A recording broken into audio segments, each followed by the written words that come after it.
All right, hello, U.S. history people. I'm going to make this video while I am on bathroom duty, just since I'm leaving school early today, so you have this information. So I'm going to present 2 days for on this day. I'm going to do December 9th and December 10th. Of course, if you're here Thursday, December 9th makes the most sense, and if you're in class on Friday, December 10th makes the most sense. However, I'll give you the option to choose. Also, if you've been absent, right? If you've been absent, you missed one because you were absent, do both. All right? All right. All right. So, December 9th, 1903, the 12th Amendment was passed. Oh, this is wrong. It is not 1903. It is 1803, people. That's a mistake. December 9th, 1803. So, if you're putting this down, make sure you're putting the right year. That's how I know you're listening. December 9th, 1803, the 12th Amendment was passed by Congress. So, what is the 12th Amendment? Now, it says here, with the amendment, electors were directed to vote for a president and for a vice president rather than for two choices for president. So, what this means is that in the original Constitution, the president and vice president was determined by who got the first and second amount of votes, which means the president and vice president were often from different political parties and had different political views.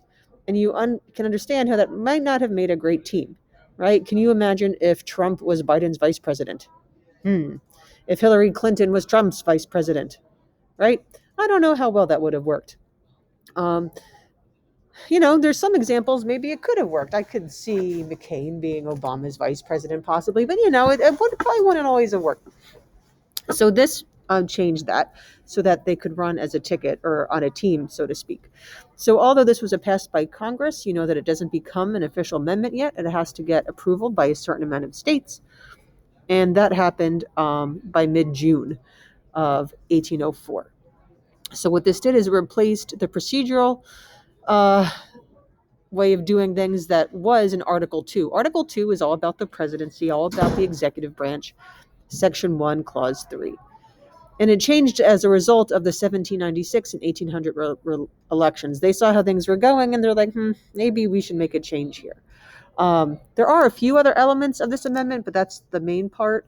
It also includes things like the vice president has to have the same presidential qualifications, as in they have to be 35 years old, a natural-born citizen, reside in the U.S. for 14 years, because then, even though no president has died in office yet, they sort of saw that if that was to happen, right, then what if the vice president was 30, right? Well, what do we do then?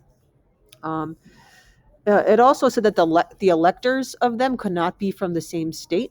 I'll give you an example of when this became an issue. In 2000, Bush ran for president, and his vice president was Dick Cheney. They were both from Texas. So what had to happen was Dick Cheney ended up registering to vote in Wyoming, where he previously lived. So they found a loophole so that they could run together.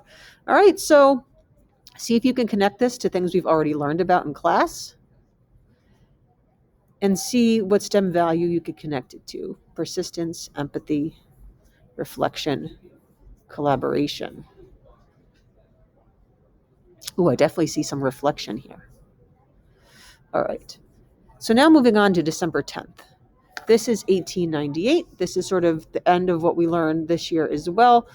This is the Treaty of Paris, ending the Spanish-American War. The Spanish-American War began just a few years earlier, 95, I believe, and it was an imperial war. It gave the U.S. temporary control of Cuba and ceded ownership of Puerto Rico, Guam, and the Philippine Islands to the United States.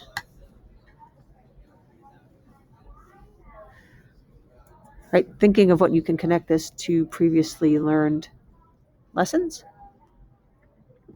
The U.S. paid Spain $20 million to cover infrastructure costs for the Philippines. Basically means they paid for the Philippines. I'll talk about that in a second. And also, armed conflict broke out between U.S. forces and the Filipinos when troops began to take the place of the Spanish. Filipinos were like, we're not going to have one imperialist power leave and another one join us. And that led to the Philippine-American War. Here's some casualties from the Spanish-American War. Less than 400 Americans were killed, About twice as many Spanish were killed. You also have locals who were killed. That's usually considered under the Spanish. Over 2,000 Americans died from disease. That was a big problem with this war. We'll learn about at the end of the year. And about 15,000 Spanish died from disease. So there was some requests the United States had for this Treaty of Paris. And just so you know, that the negotiations began on October 1st. So they were negotiating for a few months by the time this treaty was signed. They requested that Spain pay Cuba's $400 million debt.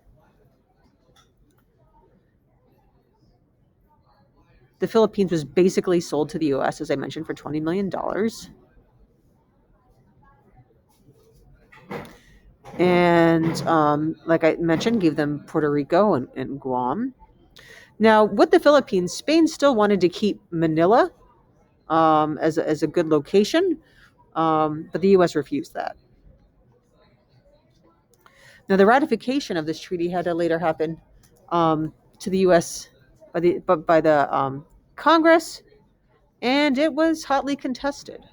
A lot of people saw this as imperialism in the Philippines, and they did not want the U.S. to be part of it. But it was ratified by February 6th, 1899, and it only passed by one vote, people. This treaty was almost not a thing. Only one vote. That's all it takes. And then the actual transfer. 240. 802. Thank you. Can I go to the second floor? So they're cleaning the car. That's fine. The world of bathroom duty. And so the actual exchanges happened in April of 1899. Now, the results of this were significant. Spain became less of an imperial nation without them focusing on things like Cuba and Puerto Rico and the Philippines and Guam. But they did a lot of internal improvements. It really stepped up their game in industry and agriculture. So in ways, they did benefit from it. And this basically made the U.S. like a superpower. Now they were a world player. And it also opened up new trade in the Pacific for America. So think if you can connect this to other things we've learned about. We've learned a little bit about war. We've learned a bit about trade. We've learned about different votes in Congress. And then see if you could connect it to one of our STEM values, persistence. I think you can see that. Empathy, maybe an empathy for some, maybe a lack of empathy in some cases. Reflection and collaboration. All right, guys, can't wait to see what you come up with.